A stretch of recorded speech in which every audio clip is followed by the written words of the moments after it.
Kita harus berjaga-jaga teman-teman, dan agar dapat mendeteksi mereka yang memberitakan Injil palsu, Injil yang bertentangan dengan ajaran Kristus. Kita sendiri harus terbiasa dengan kebenaran. Kita harus mempersenjatai diri dengan firman Tuhan. Kita harus terus bertahan. Dan kita tidak hanya melakukannya sekali, tetapi kita harus memperbarui upaya itu setiap hari. Kemunduran itu seperti itu teman-teman, itu halus. Itu adalah gerakan kecil yang kita ambil dari Kristus, saat demi saat atau setiap hari. Dan kita memisahkan diri kita secara perlahan dan secara tidak terlihat, sampai kita menipu diri kita sendiri. Dan kemudian ketika kita bangun, kita menyadari bahwa kita sangat jauh dari Kristus. Dan ketika Anda sampai pada realisasi berikutnya dari berpegang pada kebenaran, teman-teman, apa yang harus kita lakukan selanjutnya? Mari kembali ke Wahyu pasal 2 ayat 16. Sebab itu bertobatlah, jika tidak demikian, aku akan segera datang kepadamu dan aku akan memerangi mereka dengan pedang yang di mulutku ini. Teman-teman, apa yang perlu kita lakukan? Kita harus bertobat. Bertobat dari apa? Bertobat dari berpegang pada doktrin Nikolaus. Bertobat dari memiliki Injil palsu dalam kasih karunia murahan ini. Bertobat dari doktrin Bileam dan Balak. Dari semua yang menjauhkan kita dari Tuhan, dan menyebabkan percabulan dengan dunia, dan tidur dengan dunia. Kita harus menjauhi jenis musik yang buruk itu teman-teman. Anda harus menyingkirkan semua koleksi musik di rumah Anda. Jika Anda memegang semua musik duniawi ini teman-teman, itu hanya mengirim Anda ke satu jalan dan itu langsung ke neraka.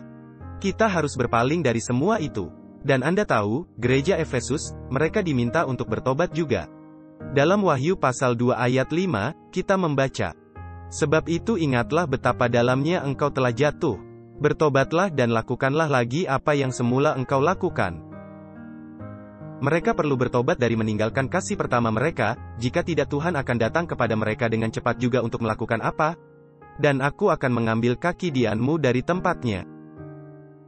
Anda tahu teman-teman, jika kita tidak bertobat, Alkitab berkata bahwa Tuhan akan datang dengan cepat dan akan berperang melawan mereka. Dan mungkin kita juga, dengan pedang di mulutnya.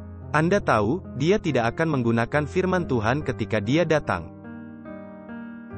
Ketika Tuhan berkata, dia akan datang dengan cepat dan melawan kita dengan pedang dari mulutnya, apakah Anda tahu apa yang dimaksud dengan itu?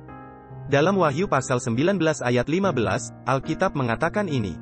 Dan dari mulutnya keluarlah sebilah pedang tajam yang akan memukul segala bangsa. Dan ia akan menggembalakan mereka dengan gada besi dan ia akan memeras anggur dalam kilangan anggur, yaitu kegeraman murka Allah, yang Maha Kuasa. Pedang yang akan digunakan Tuhan di akhir zaman, bukanlah pedang roh, yaitu firman Tuhan.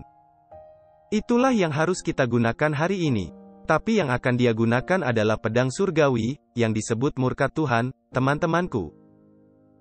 Dan kecuali kita berperang dengan firman Tuhan hari ini, banyak orang dan bahkan jiwa kita sendiri juga akan terhilang. Kita harus bertobat dari kemalasan kita membagikan Injil. Kita harus bertobat dari kehidupan egois kita, karena begitu banyak dari kita terjebak dengan kehidupan kita sendiri.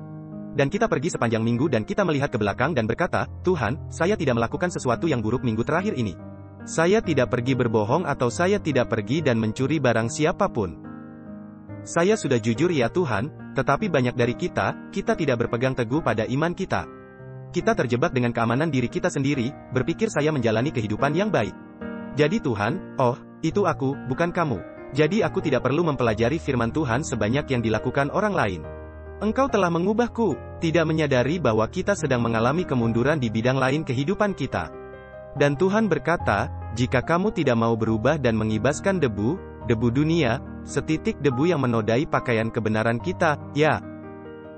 Beberapa di antaranya ada hubungannya dengan musik yang kita dengarkan.